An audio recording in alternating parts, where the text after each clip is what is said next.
Good evening, everyone. We are honored to welcome CA Akanksha Agarwal, ma'am, currently working in financial due diligence at PwC India, to day 5 of the Finance Bootcamp 2025. Today, ma'am will be guiding us through the crucial topic of personal finance, an essential foundation for anyone aiming to achieve financial stability and independence. Without further delay, I would like to hand over the session to Akanksha, ma'am. Over to you, ma'am. Thank you so much, Kritin. Thanks for the wonderful opportunity, and I'm so happy to see every one of you. Before talking about the topic, I would like to tell you my personal story before starting the session itself. When I was embarking on my journey for college and leaving home to start my hostel life, my mother have given me a small, tiny diary. I was shocked and I was thinking she could have given me a warm hug, or she can give me an advice, or she can give me food to eat. But she told me that write down everything what you feel, how much do you spend. That day I didn't understand the importance of that diary until I started jotting down the things. Out of curiosity, from day one, I started writing down my expenses in that diary. Day one, hostel food was actually not good, so I have to rely on Maggie. So first expense was Maggie, 40 rupees, cold coffee 120, auto 200, day two same, some birthday night celebrations, movie nights, and it goes on. By the end of 20th of that month, I was running out of money. Whatever the pocket money my parents has given to me to spend for a month, actually I spent within 20 days. Then I flipped the pages of that diary and I saw the pattern of my expense. Friends, we are talking about finance, but I don't want you to learn from a textbook perspective. I want you to learn from day to day life scenarios, which is happening in all of us life, right? Um, I'm assuming all of you are in college and in schools, right? So you must be having late food cravings, movie nights, Netflix subscription, Zapto, Blinkit, Zomato orders, right? And the most important is the investment in your girlfriend and boyfriends. But tell me, for everything you need money, correct? I'm thinking that I'm a ghost. No one is speaking. Say yes, no, anything, any response? Yes, ma'am. Yes, yes, definitely. So from that day, I learned one powerful lesson, that is the number one lesson.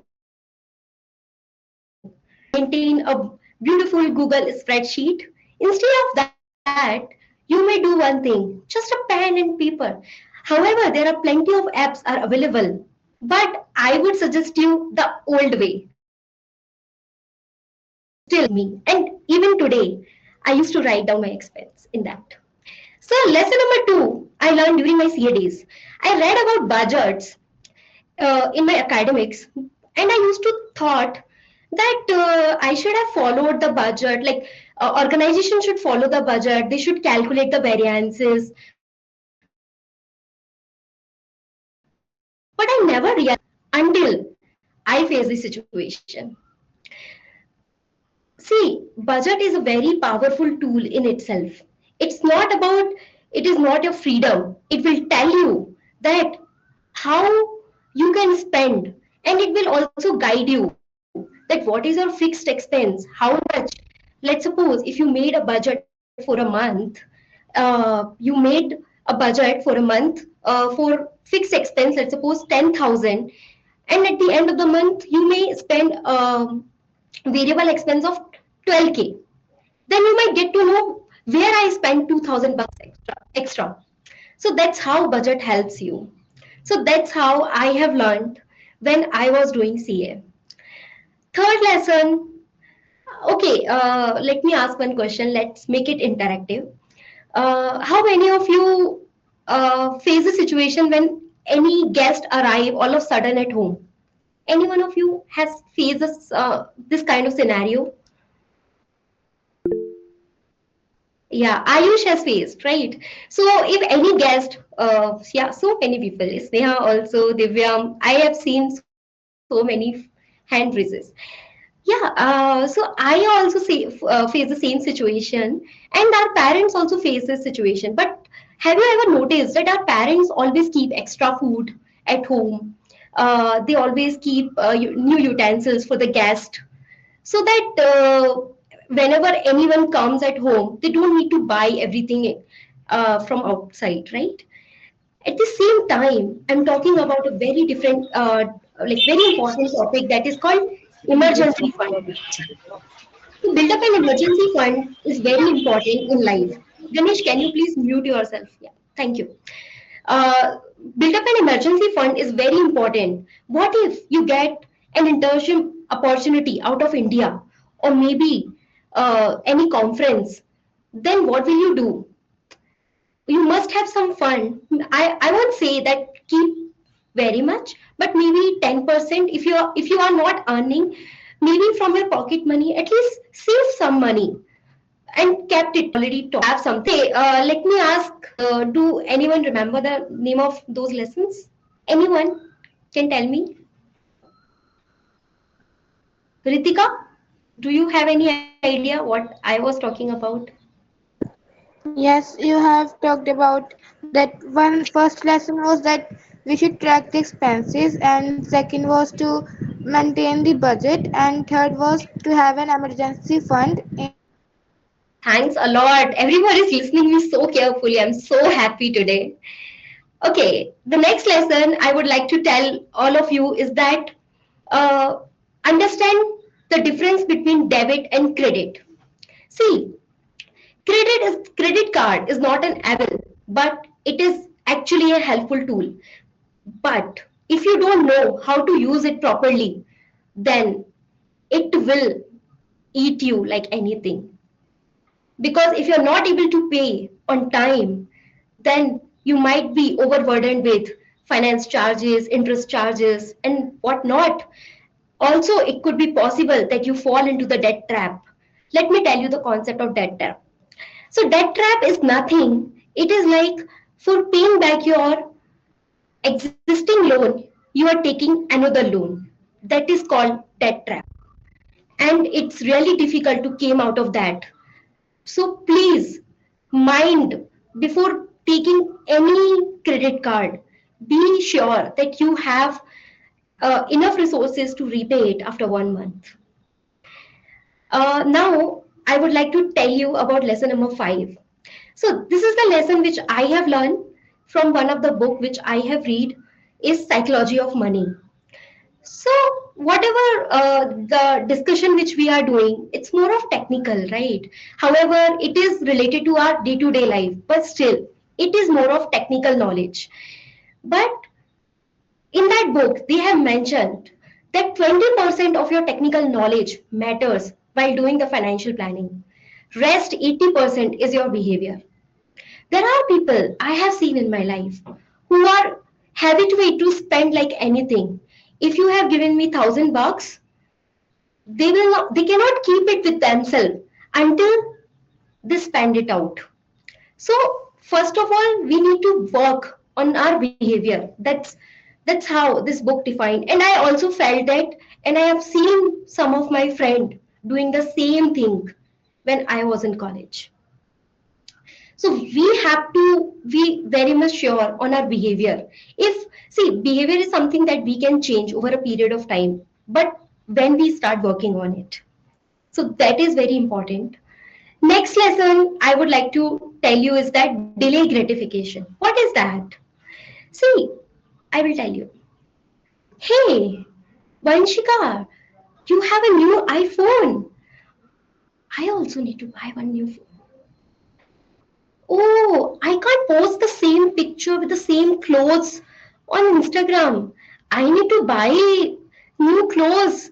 I can't go outside in the same clothes. 10% of the global warming is happening because due to the this fast fashion industry, 4 5 pair of clothes needed. So that's how it's happening. And it is not only about Gen Z, even the millennium, they are doing that. So that's how the social world has changed. Social media has changed it tremendously because we don't want to post the same picture in the same cloth again and again. And so I would say take a deep breath, think before spending.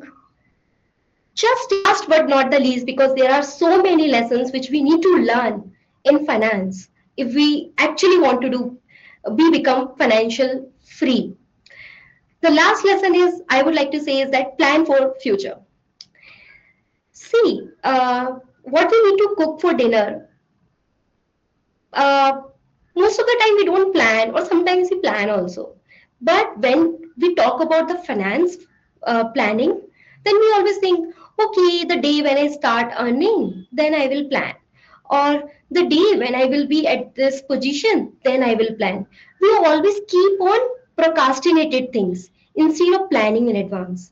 But I would recommend you, even though you are not earning, even though you are getting pocket money, or even though you are doing any internship, just plan your future, plan your finance, make a small budget, write down your expenses in that, write down whatever, uh, how much amount you want to save. Warren Buffett says that we should save first, then invest, then expense it out. Sorry. So ideally, it should be our pattern instead of expense it first and then save. So, see, planning is very important, and finance planning is more and more important. All of us can become financial free if we plan it in advance, like our ancestor does. They have passed on many assets to us, but today Gen Z is facing difficulty even to buy a single home. Why? What is the reason? Anyone has any guesses? What is the reason? Like why we are not able to buy the homes even if we are earning good amount? Because we are tend to, yes, unmanaged spending habit. That's right, Himanshi. Because we tend to earn, swipe, spend, repeat, and we are following that vicious circle. We are in that roller coaster ride. We are just earning, swiping, and today we are using phone pay, google pay, UPI transactions. At the end of the day we are left with 50 rupees in bank account, and then we get to know, oh, where I spent. We don't have any track of that also, and we don't even bother until the situation arises. I would like to suggest one rule to you. So in Western culture, there is a rule called as 50-30-20. But in India, I would suggest, for me at least, I follow 40-30-30. 40% of your income, maybe from internship, your full-time job, or maybe from pocket money, whatever it is, can be spent on fixed expense, 30% on variable expense. Fixed expenses like rent, electricity, which you cannot avoid. 30% on something which is also important in your life, but you may delay it for some time. And then 30% should be your savings, out of which you can define maybe 10% in long term investments. You can keep it, you can park it, that fund. Then 10% kept it for emergency fund if any situation arises in nearby future, and 10% for short term like 6 month, 8 month, less than a year. So this is how you may park, and this percent is vary from person to person and depends on situation. But I would like to recommend that at least follow maybe 40-30 or 50-30-20, whatever suits you. But try to follow. Save at least something, maybe 10%, 20%, and then start. See, when your income level goes up, then your saving should go more higher instead of instead of your expense, then only you can build up your financial freedom. At the end, I would like to end this by saying one quote which I actually follow since I heard about this. This is a famous quote from Bill Gates. If you are born poor, it's not your mistake because you're born in that family.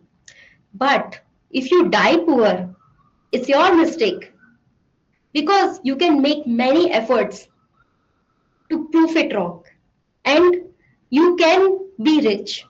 So that's how you all of us should learn.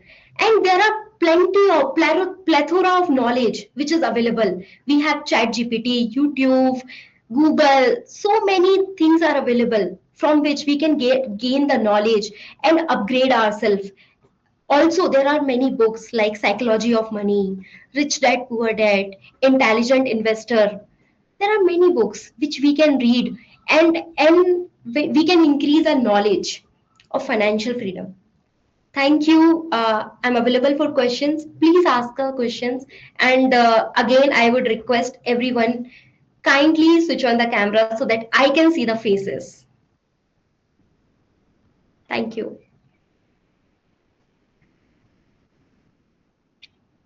Thank you, ma'am. Now we are open. The platform is open for anyone who has any doubts.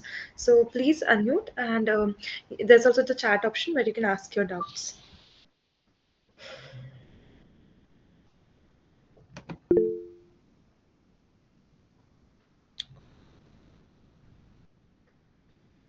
Yes, Neha.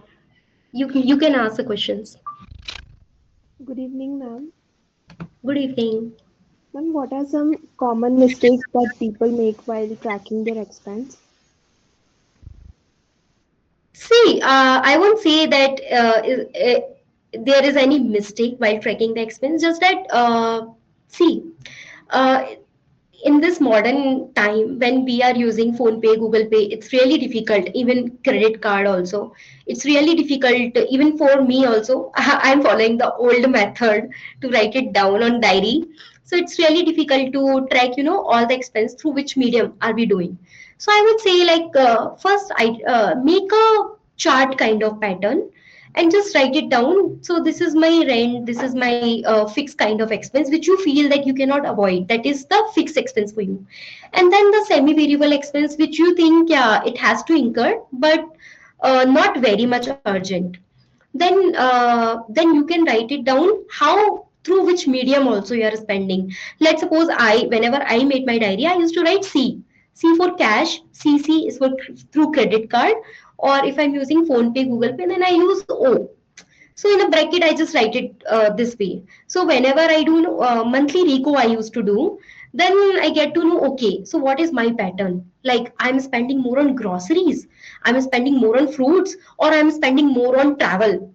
So that's how you may get to know. And you will also get to know what is your priority. So this is how you can track. So there is no hard and fast rule. It varies from person to person, but you may follow this way. Thank you, ma'am. No problem. And please don't call me ma'am. You can call my name. It's fine. Ma'am, there is a doubt by Himanshi that with an example for 10K, can you explain how to divide it for proper management? Okay, okay. It's there in chat. Sorry, I didn't say.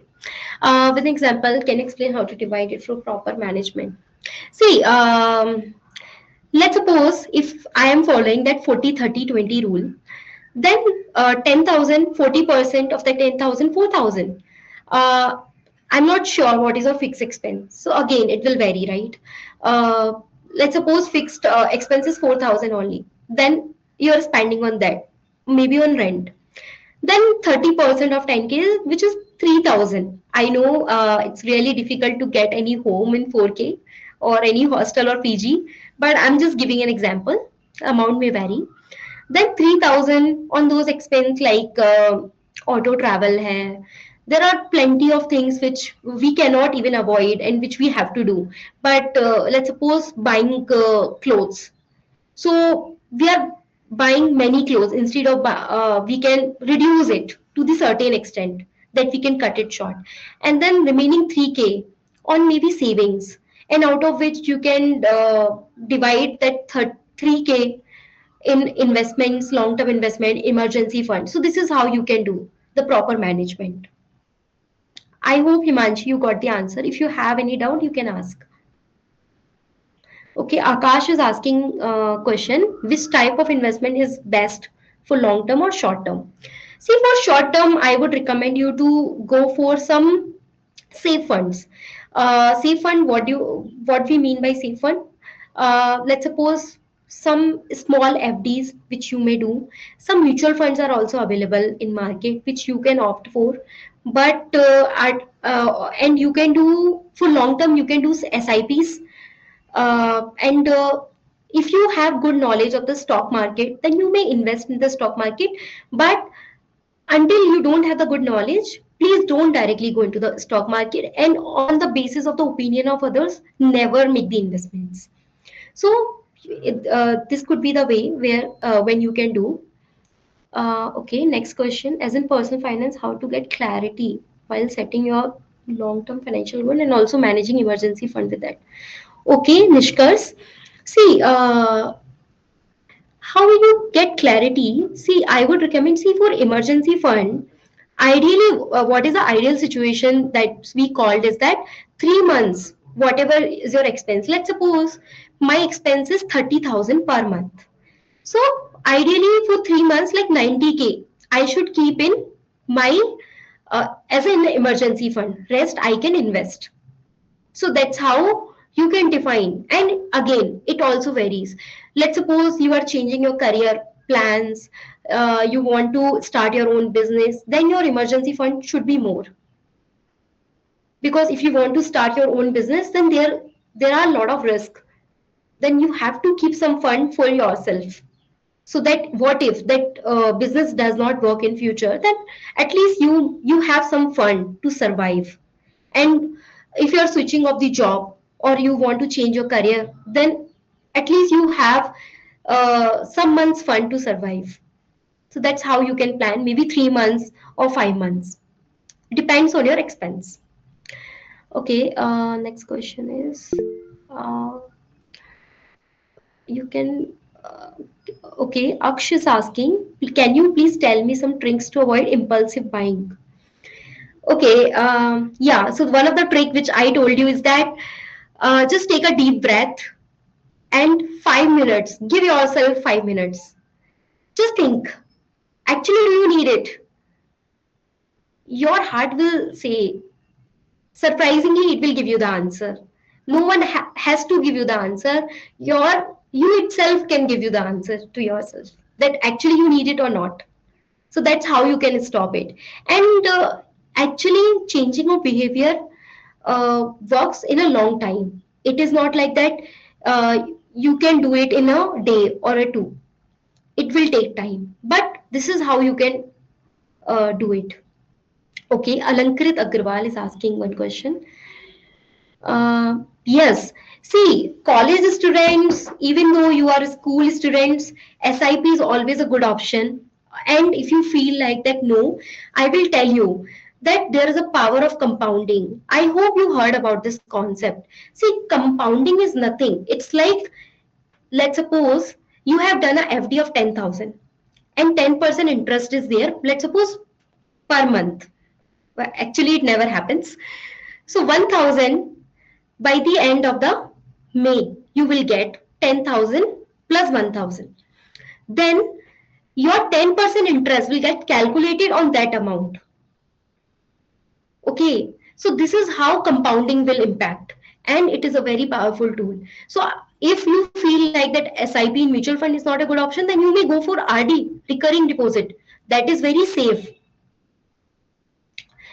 Okay, Sahil is asking what risk does FNO brings? See, FNO future and option I would not recommend until you have good knowledge. See, market is very much volatile until unless you have arbitrage against that, and which hedging is difficult to do. So I won't recommend Sahil to go for FNO. Even I don't do. Even I have that knowledge, but I don't do because it's very risky. market is very volatile. If you will see current situation, so I won't recommend to go for FNO. Sneha is asking, how often should we review update our budget? Okay, Sneha, I would say, see, some people make monthly budgets, some people make quarterly. So again, it's up to you. Like how, what is your type of expense? What is your income? So accordingly, you can define it for yourself. There is no such fast, hard and fast rule, but I would recommend 1 month would be the ideal. So you may have control over, over your expense, your income. So that's how it can be.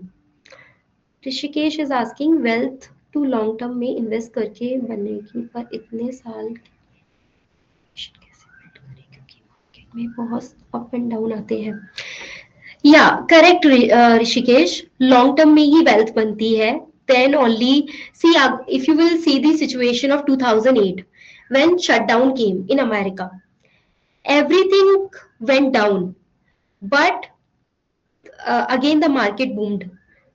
But it didn't happen within a year or 2 years. It happened over a long period of time. If we will see the situation of COVID, that time also market fall very badly. But again, if you will see in 2022-23, market was at its peak, even till last year, right? So these things will show an impact in a long term, not in a shorter term. Okay, Aditya Mishra question है. Okay, IPO. No, I won't say. See, whenever I do investments in IPO, I look it from the long-term perspective. I never see. This is my suggestion to all of you, and also request. Don't follow with the advices from YouTube because they are not the one who are giving the proper, proper knowledge. So never think that IPO is for the shorter term or shares for the shorter term. If you are thinking from that perspective, maybe you will earn some money in once or twice, but in future most of the time you will lose, and that's how it happening. So better, whenever any investment you do, look it from the aspect of long term and analyze it. First read the financials. Let's suppose any IPO is coming. Then let's suppose Ola IPO came out, right? So you just need to check what are their potential future plans, why they are raising the fund. Are they, is it for OFS? What is the reason behind raising the fund? And where will they make the investments? How their balance sheet is looking like? And see the cash flow statement, which is see, these are the things which is very important. We always give more on, more on importance to the balance sheet and P&L. We look at the margins. We never saw the cash flow, but if you will look at the cash flow, then you will come to know, oh, there are situations. See, look at the Paytm. Paytm situation was worst earlier also, but mostly people did not even feel until it fall. So I don't recommend to buy it for a very short term. Look it from the perspective of long term and understand each and every aspect. Then only all the risk and their mitigations. Then only you will start investing. Without the full knowledge, please don't make the investment in the market. Okay, Alankrit is asking question. As college student, we should start. See, I would recommend to start in large cap because already your risk potential. See, you can bear the risk for sure, but once when you start earning by yourself, then you can increase your risk appetite. Increase instead of during college days.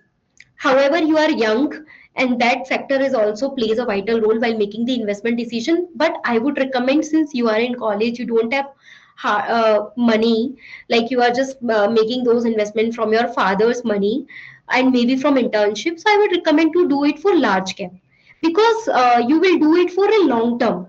Then it will give you the benefits.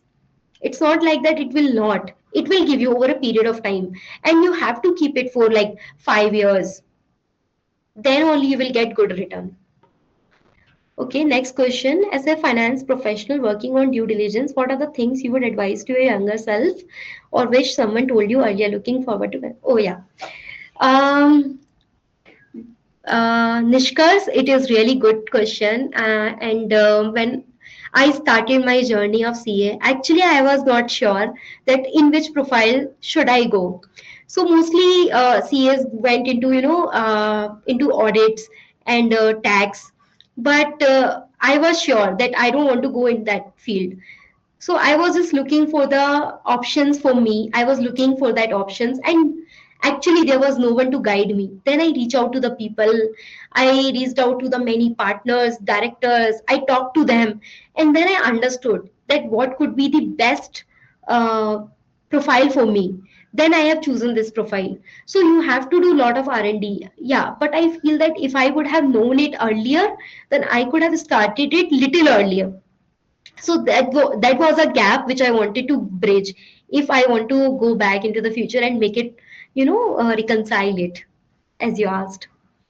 So next question, no, Sweksha is asking if speculation is good habit. No, not at all.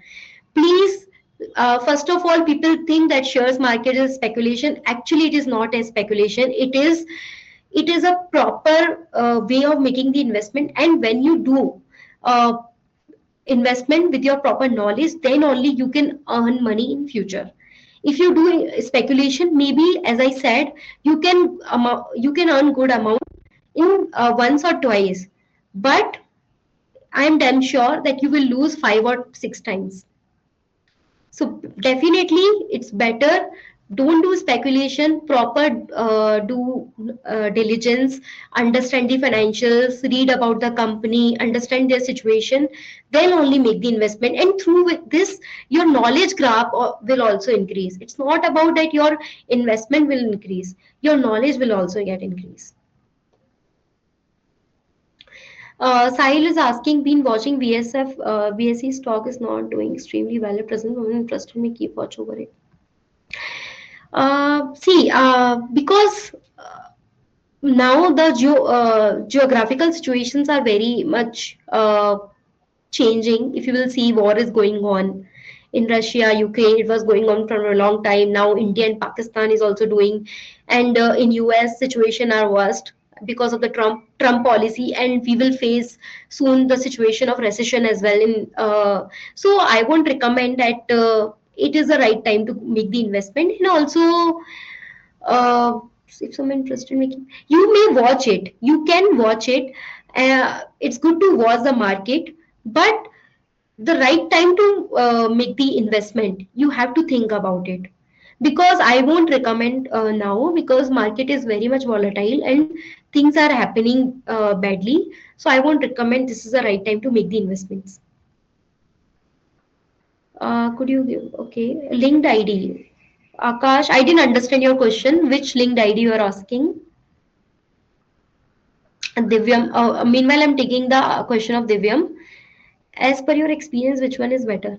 See, Divyam, for me, both are better, FD and mutual fund. So actually, I will tell you, there are some funds which, see, as I told you, there are 30% you can keep long term, short term, and emergency fund. Okay, so again, in that 10%, let's suppose if I'm talking about, then there should be a balanced portfolio strategy which I follow for myself. Okay, so how I do balanced portfolio? Balanced portfolio is something like 75% into the risky assets, or maybe 60% into the risky assets as per my age, and then remaining 40%, remaining 35% into the safe investment, which actually I don't want to lose.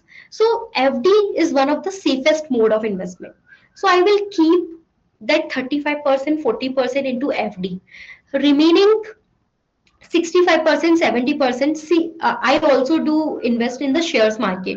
So out of that, I do some amount into mutual fund in the form of SIP and also in the form of NFOs. And then remaining, I do long-term investments into the shares. So that's how I have defined my portfolio strategy. Again, it vary from person to person, so there is no comparison ki FD is better or mutual fund. Both are good at their own places, and ideally it should be the way that you should always maintain a balance. You should never keep your food in one basket. There should be a diversified portfolio which all of us should make. Then only our risk will get mitigated. um Okay, should I choose MBA in finance or see, Shubham, you can do both. MBA is eligible for CFA as soon as you are into the undergraduation, in the third year of undergraduation. You can start your CFA journey, and meanwhile you can fight for CAT also, and you have to look for the good college.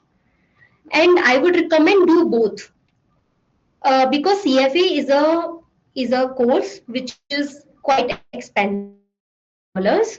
So I would recommend that try CAT and meanwhile study for CFA also. So better to do both, because CFA is a long duration course also, and it is not actually compulsory that you may clear it one shot.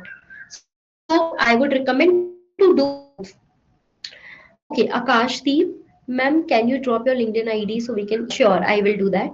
Import and export business, it's good career to earn money. See, there is no such comment on that this is the business good. You have to identify the risk, you have to look at the competitors, you have to look the other alternatives, like what are the competitors and what business am I doing. Import and export, there are plenty of business in that, right? So what businesses are you doing, what is the demand of that business, what would be your customs duty cost, what would be other duty cost. You have to calculate each and every, then only you can, like, we can comment that it's very vague, like to comment that import and export business, so we can't comment on that. Should I withdraw my money if my SIP is in loss, or should I see? As I said, that market gives you return over a long period of time. Let's suppose the COVID situation come when people withdraw money. Then what happened? They withdrawn in a loss, and then market again bounced back. So many people have lost, right? Himanshi, yeah, tell me, Himanshi, you're raising a hand. Sorry to interrupt you, ma'am, but we have the last 3 to 4 minutes. So could you take up the last two, three doubts?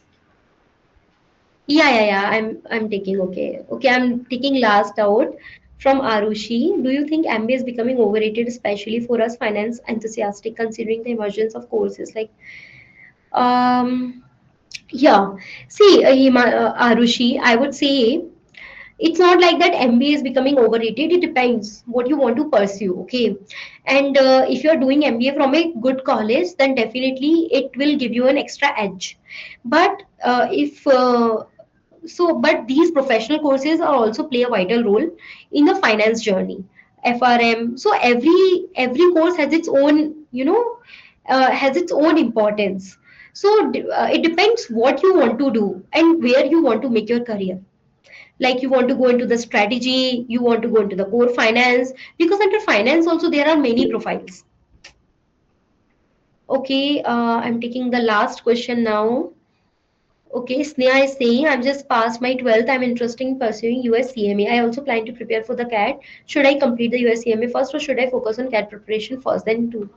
See, Sneha, US CMA, I think it's a 1 year course only, as far as I know. So I think you should first, but you have done only 12th. You have to do your undergraduation also, right? So for that, you can give CET. First, try for good college for undergraduation itself. And then while doing the college, you can focus on CMA. So I would recommend you to find out the good college, because it will add value to your CV and to your personality also. Anyone wants to ask any such question which is important to them, I'm happy to take it. Ma'am, since so many people asked for your LinkedIn ID, could you provide us with that? Yeah, okay. Just let me. Okay. Actually, I don't have the link in this, so I'm just typing down my name. Check. So you may find CA Akanksha Agarwal. Uh, Thank you so much, Shubham. I also enjoyed the session a lot. Um, you can search it. You will find FDD PwC Services LLP on my profile.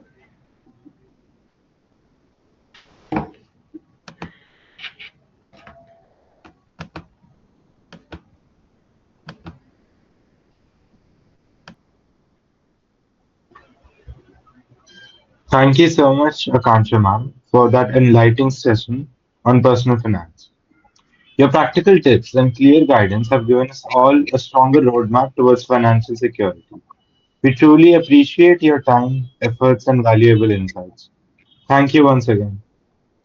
Thank you so much. Thank you, Kritin. It was a nice opportunity, and I actually loved it. Thank you. Bye. Bye, everyone. Good